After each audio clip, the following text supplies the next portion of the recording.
बिस्मिल्लाहिर्रहमानिर्रहीम। अस्सलामु अलैकुम वरहमतुल्लाहि वबरकातुहू। मोहतरम नाज़रीन, आज मैं आप लोगों को नबी करीम सल्लल्लाहु अलैहि वसल्लम का बताया हुआ एक ऐसा अमल बताने जा रही हूँ कि जिस अमल को करने से अल्लाह रब्बुल आलमीन एक मकबूल हज और एक मकबूल उम्रे का सवाब अता फरमाएगा। इतनी ज़्यादा फजीलतें हैं इस अमल की। हज के अयाम बिल्कुल करीब हैं। बहुत सारे लोगों की चाहत होती है कि वो हज पर जाएं, उन्हें हज का सवाब हासिल हो जाए, वो भी हज कर सकें।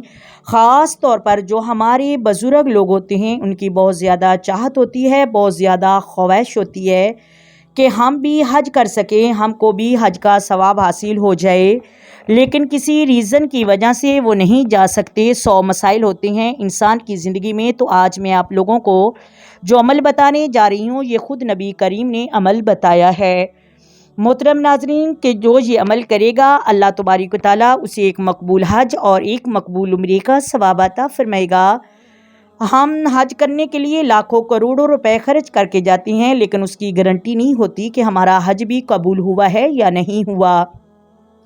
लेकिन ख़ुद नबी करीम सल्लल्लाहु अलैहि वसल्लम ने इस अमल के बारे में बयान फरमाया कि जो ये अमल करेगा अल्लाह उसे एक मकबूल हज और एक मकबूल उम्रे का सवाब अता फरमाएगा।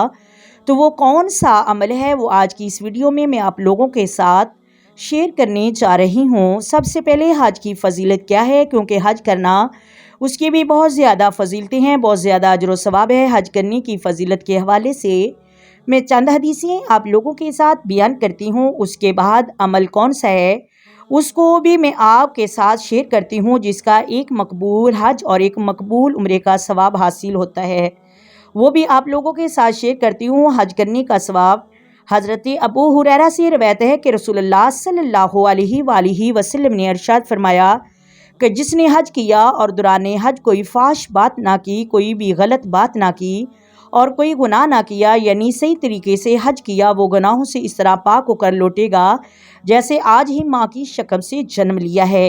इतनी ज़्यादा फजीलतें हैं हज करने की। और इस तरह एक हदीस पाक में है कि नबी करीम ने इरशाद फरमाया कि हज करने वाला जब लब्बैक कहता है तो उसके साथ ज़मीन के दाएं और बाएं तरफ से जो कुछ सूरज निकलने और ग़रूब होने तक है सब उसके लिए दुआएं करते हैं, बख्शिश मांगते हैं। इतनी ज़्यादा फजीलतें हैं हज करने की। और हज करना ये बहुत बड़ी सआदत है। अब हज करने अगर आप नहीं जा सकते, अल्लाह आप सबको बैतुल्लाह की ज़ियारत नसीब अता फरमाए। आमीन सम्मा आमीन। तवाफ़े काबा करना नसीब फरमाए। लेकिन अगर आप नहीं जा सकते तो घर बैठे ही एक मकबूल हज का और एक मकबूल उम्रे का सवाब आप हासिल कर सकते हैं। और इसकी गारंटी मकबूल हज की ख़ुद नबी करीम ने अता फरमाई है। वो कौन सा अमल है? बिल्कुल छोटा सा अमल है, मुश्किल नहीं है, आप सब कर सकते हैं। तो इंशाल्लाह अज़्ज़ व जल्ला आप घर बैठे एक मकबूल हज का सवाब हासिल कर सकते हैं। वो अमल कौन सा है? तिरमिज़ी के अंदर रवायत मौजूद है। हज़रत अनस बिन मालिक से रवायत है कि रसूलुल्लाह सल्लल्लाहु अलैहि वसल्लम ने इरशाद फरमाया, जिसने सुबह की नमाज जमात के साथ अदा की फिर बैठा अल्लाह का जिक्र करता रहा, यानी उसी जगह पर यहाँ पर उसने नमाज अदा की, उसी जगह पर बैठा अल्लाह का जिक्र करता रहा, यानी तस्बीह पढ़ता रहा, सुबहानल्लाह अल्हम्दुलिल्लाह, कुरान पाक की तलावत करता रहा, अल्लाह के ज़िक्र में मशगूल रहा यहाँ तक कि सूरज तलू हो गया। फिर 2 रकात अशराक नमाज पढ़ी, उसके लिए मुकम्मल हज और उम्रे का सवाब है। इतनी ज़्यादा फजीलतें हैं। सिर्फ 2 रकात पढ़ने में कितना वक्त लगता है, इसके पढ़ने का तरीका क्या है वो भी मैं आप लोगों के साथ शेयर करती हूँ। फरमाया जब सूरज तलू हो जाए 15 या 20 मिनट का जो मकरूह वक़्त होता है वो गुजरने के बाद आप नमाज इशराक की नीयत से 2 रकात अदा करें। नवाफिल नमाज है तो नवाफिल की नियत करेंगे, यानी दिल में इरादा करें कि मैं अशराक के 2 नवाफिल अदा कर रही हूँ या कर रहा हूँ। बस इतना ही काफ़ी है। इसके बाद तकबीर तहरीमा कहकर आप नमाज शुरू करें। अल्लाहु अकबर कहकर हाथ बांधे। पहले हम सना पढ़ेंगे, उसके बाद फिर तौज़ तस्मिया सूरत फातिहा की तिलावत करेंगे। उसके बाद जो भी सूरतें आपको याद हैं उनमें से कोई भी एक सूरा आप तिलावत करें, फिर रकूअ सजूद करें। इस तरह दूसरी रकात पढ़ें और इस तरीके से हमारी 2 रकातें पूरी हो जाएंगी।